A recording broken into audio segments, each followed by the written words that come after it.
نكمل مع بعض أصدقائي فكرة إظهار التاريخ وإظهار التوقيت أيضا.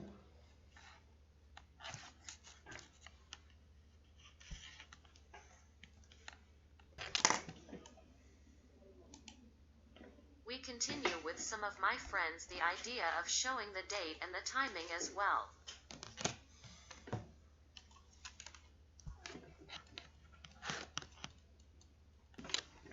سوف نقوم بإدراج الأداة الخاصة لكتابة نص التاريخ وكتابة نص التوقيت، وإدراج الأداة الخاصة لإظهار التاريخ ولإظهار التوقيت.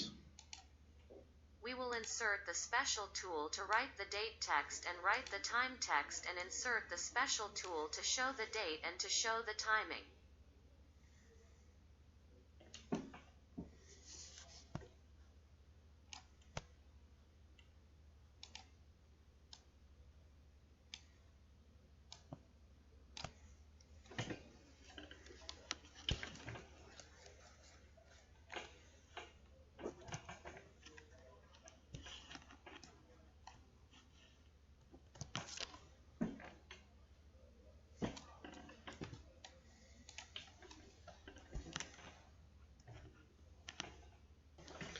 سوف نربط محتويات الخلية A3 للتوقيت و A4 للتاريخ مع النموذج.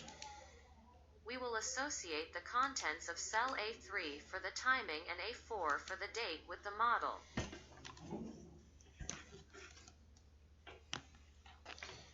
لنتابع مع بعض أن التوقيت هي للأداة textbook 2 والتاريخ هي للأداة textbook 3. Let's follow up with some that the timing is for text box 2 and the date 5 is for text box 3.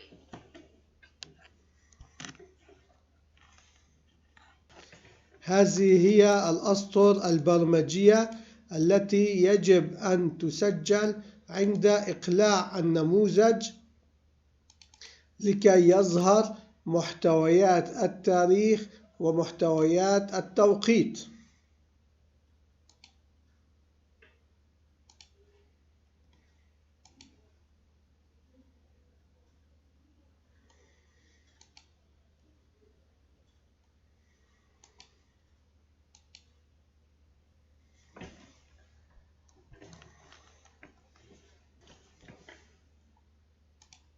These lines of code that must be recorded upon launch of the form in order to show us the contents of the timing and the contents of the date. انتهينا اليوم أصدقائي من هذه الفكرة البسيطة. نلتقي غدا إن شاء الله في تتمة لبرنامج تصميم فاتورة نموذجية. إلى اللقاء.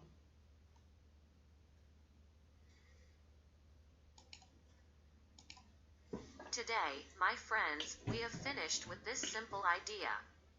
We will meet tomorrow, God willing, in a model invoice design program. Goodbye.